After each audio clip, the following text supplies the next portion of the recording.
those people you are actually moving with at the moment now, do they look like people that can contribute to your future? Do they look like people that, you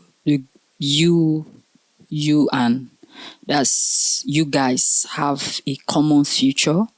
Now, when I say common future, I do not mean that maybe both of you all will be in possibly the same place in the future. What I mean is that these people, are they people that, they believe in growth? Do they anticipate growth? Do they work towards growth? Are they deliberately taking decisions, making choices that can lead or contribute to their growth in the future? If they are not doing it and you are with them, then it's most likely that maybe something is wrong somewhere.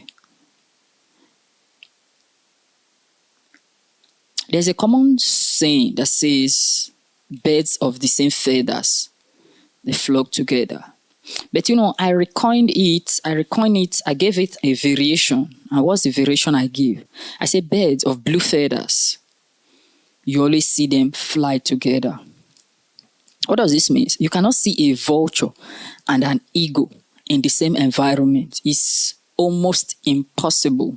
Why? Because the vulture feeds or lives in dirty environment, lives in an unclean environment, whereas the eagle, on the other hand, is a bird that believes it believes in neatness.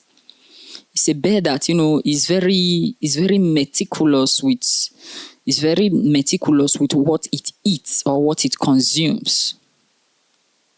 The eagle does not see dead food or dead meat and it perches on them, then it carries them to the mountaintop, expecting to eat them. It doesn't. Whatever thing the eagle eats, he is the one who captures it fresh and to the mountaintop. It kills it before it uses it for meat and whatever like that. Now, what am I trying to say? Those people you are moving with at the moment, those people whom you consider, who you call your friends, your G's, your whatever name you call them, you understand? It would be better that, you do not have anybody in your life than to have majority of them that you now have in your life. Because they are either pulling you up or they are pulling you down. Or let me put it in another way. These people are either pushing you up, these are your peers, your friends or whatever. They are either pushing you up or they are pulling you down. There is nothing like, they are not having any much influence on me. They can't pull me down. And they can't pull me up. They can't push me up. But at the same time, they are not pulling me down. There's nothing like that. Nobody in your life can play a place of neutrality unless they are not influencing you. Anybody who is in your life at the moment, if you are married, whether your wife, if you still have parents, your parents, if you're having a boss, your boss, if you're having a mentor, your mentor, whatever, even the people you live with, they have a way of systematically influencing the things you do and how you live your life, decisions, choices you make on a daily basis, weekly basis, monthly basis, and so on and so forth.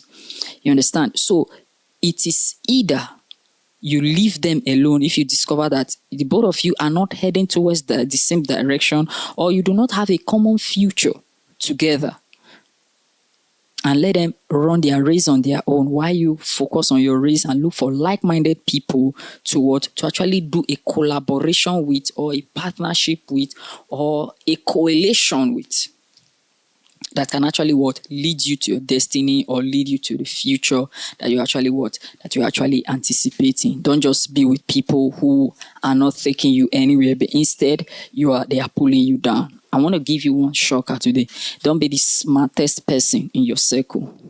Now, I'm not saying being a smart person is bad, but in your own circle, if you discover that you are the smartest person in your circle, believe me or not, those people are pulling you down. Because everybody will be taking from you, and it's most likely that nobody is contributing towards you. You understand? Don't be the smartest in your circle. Your circle should consist of smart people, but you should not be the smartest. What this means that, for areas that Mr. A is very smart, another person should be able, Mr. B should be able to compensate for his weakness. And that Mr. B should not be a very strong person in that aspect and be able to compensate for the weakness that Mr. A has. Then Mr. C also should not have a very strong strength that can compensate for the weakness that Mr. B has. Hence, you discover that the circle of these people now, they now form a very strong quorum of, very smart people. Not just one person who is the smartest in the circle.